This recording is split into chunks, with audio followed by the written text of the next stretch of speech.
et je m'appelle Françoise Salamé, je suis coach de vie et vie de famille. J'aide les parents des jeunes à sortir leur adolescent de l'emprise de la drogue grâce à ma méthode K.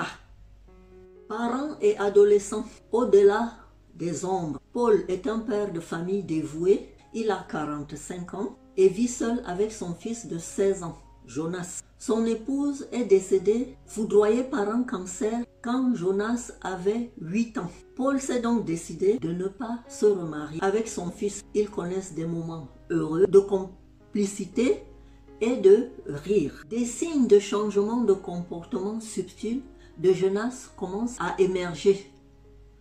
Plan de sortie manqué, baisse notoire des notes de classe, regard fuyant, etc. Et cela met son papa dans un état d'inquiétude.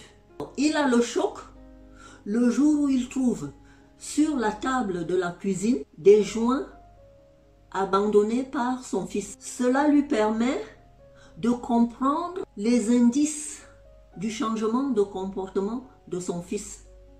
Il a à la fois un sentiment de colère et de douleur palpable. Paul commence donc une quête désespérée pour comprendre la drogue et ses effets.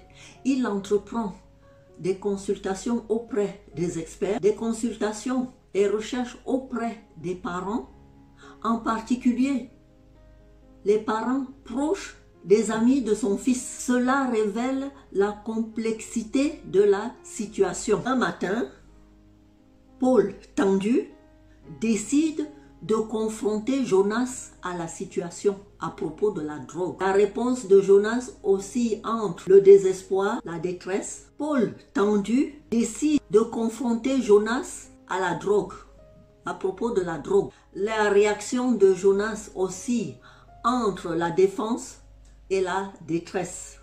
Un dialogue déchirant et plein d'émotions révèle le défi auquel ils sont confrontés. Le père prend du recul pour réfléchir à la situation. Il revoit dans sa mémoire les bons moments passés avec son fils.